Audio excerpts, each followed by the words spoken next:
All right, today I'm here with Shelah Schenkel, and by the pink Air Force hat you're wearing, I'm going to assume that you served in the Air Force. Is that right? Yes. Okay, what years? 84 to 91. That's a long time. 8 years? Right? Yeah. That's a long time. Well, 4 of it was active and 4 was in the reserves afterwards. So why did you join up to begin with? I was a nurse in college, and I met a recruiter in a bar, and he told me... I was a drunk, you know. I worked hard. I was only 19, and he said, I could make you a nurse in the Air Force, and they'll pay off your student loans and all these great things. And I said, are you kidding me? And I served my country? Heck yeah, sign me up. And he said, all right, somebody will pick you up in the morning, you know, pack all your stuff. And I was in college, so I had a big suitcase, and I was one of those Private Benjamin-looking things. I had a huge suitcase, hot rollers, the whole 9 yards. And I went, got on a bus, got on a plane with a bunch of other guys, and got off, and people going, and everyone had like little backpacks, except me. I was the only person there that had a large suitcase on wheels, like a huge heavy suitcase, and they're going, pick them up, put them down, pick them, doing all that stuff. And I had this big, huge suitcase, and after about 20 or 30 minutes, somebody came over to me and said, they just gave me a hard time. They started out, what is happening and why... I don't even know I'm supposed to be a nurse. I don't know what any of this is. Nobody mentioned basic training. Nobody mentioned any of that stuff to you. You're just going to be a nurse in the Air Force. And I was 19, a country girl. It sounded good to me. Yeah. And it was rough. It was really rough. They took all of my stuff because I was dumb enough to bring it in a suitcase. They took it all and said I don't get anything. And the first couple of days I cried a little bit, and then I had this girl who was an old person. She was 26. Yeah. So she was like, but that's old, a million years when you're 19. Old wise woman. And she came in the bathroom. And she said, "Shelah, why are you so upset?" And I said, because my drill sergeant was a big black man, probably 6'2", as big as my husband. He's a really big guy. And he said, he was saying he's going to, spit down my throat and he's going to kill me and all these things. And where I grew up and people told you they were going to do that, they did it. Yeah. Like, I got my ass handed to me all the time. And if somebody said they're going to hurt you, they're going to hurt you. Yeah. Where I grew up, this wasn't a joke.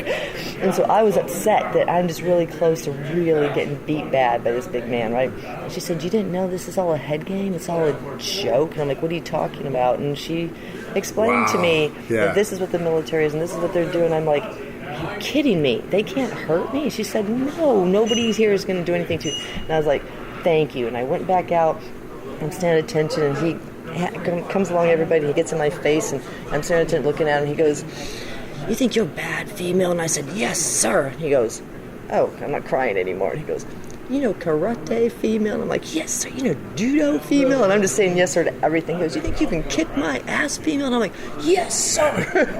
And he goes, all right, get your stuff. You're a squad leader. And they move me to the front. Yeah, they move that's me to awesome. the front. Well, so from a leadership standpoint, that's incredible because, I mean, we all know what basic is. It's to break down any kind of weird, teenage BS that you're going to bring in. You've got to break it down to build up together.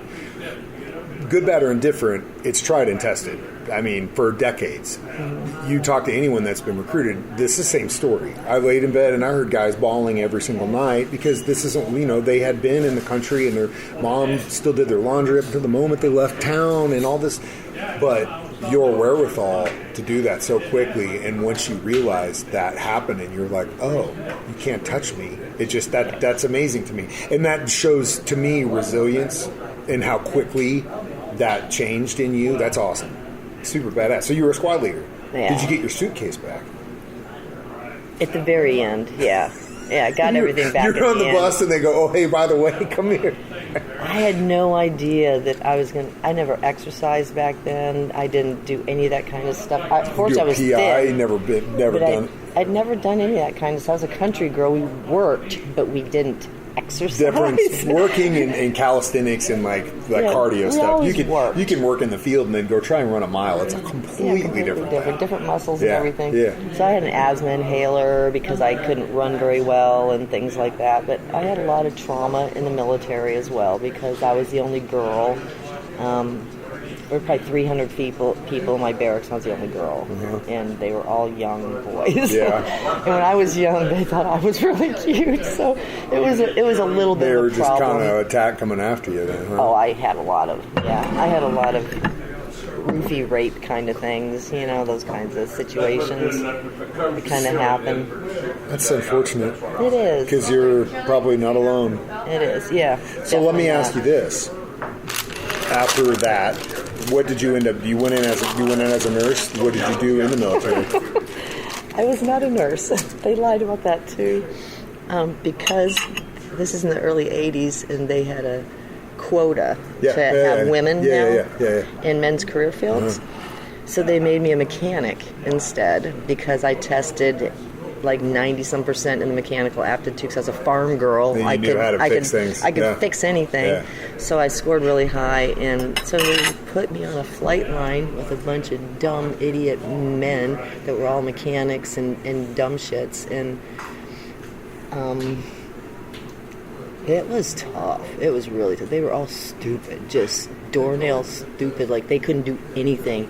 I could do everything better than any of them. I just wasn't as strong as most of them.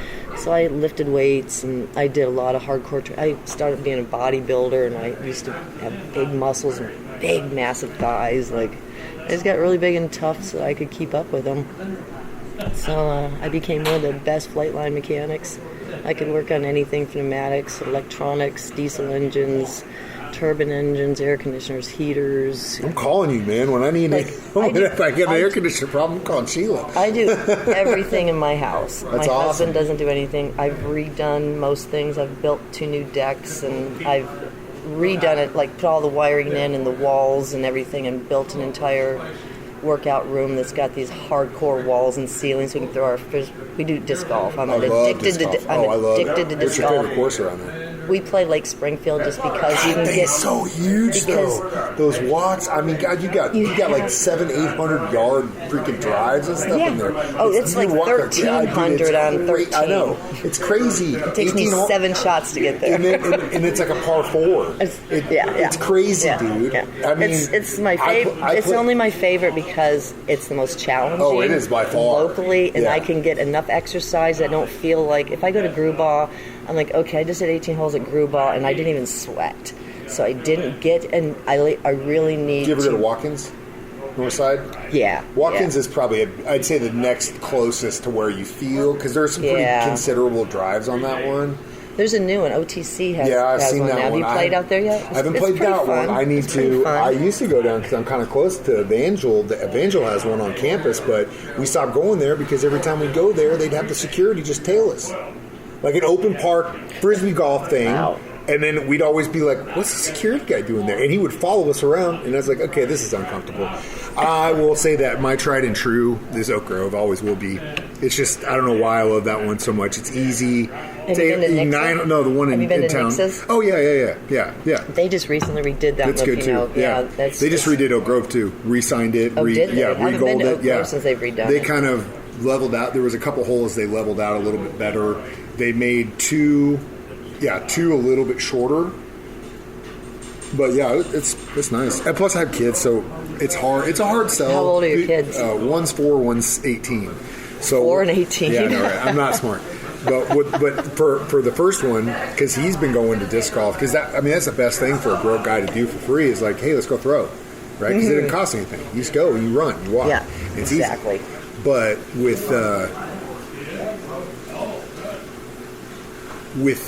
it's a lot harder of a sell if it's, hey, we're going to be out here for 18 holes versus we're only going to do 9 and you get to play on the playground afterwards. You know what I mean? Yeah. So that's kind of the sell. Yeah.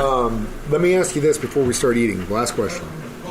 So at the beginning you said they lied to you about being a nurse, and then you went in and they made you an engineer. No, you just because you knew mechanic. everything. A mechanic, essentially. Yeah. But I call it, they're all engineers. You do something with your hand, you're an engineer. Now looking back, with all the things that you just said that you were able to do on your own, do you think if had they done it differently, you would have still had the wherewithal and confidence in yourself to do all that stuff yourself? Definitely not. So you think that's a benefit then? I think it was for me. I don't know if it would be for everybody. But for you personally, for me personally, now looking back, how hard I was programmed from childhood as the oldest to be able to do anything and to not let anybody tell me I can't do anything and to not ask for help. To do everything I can to make that happen on my own. And if you ask for help, then you're a sissy. You might get your ass handed to you for even asking for help if they saw a possibility for you. Like, I was kind of raised pretty tough like that. So it was good for me.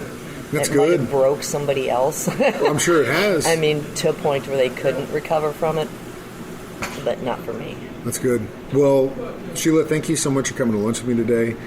Thank you very much for your service, and it's been a pleasure.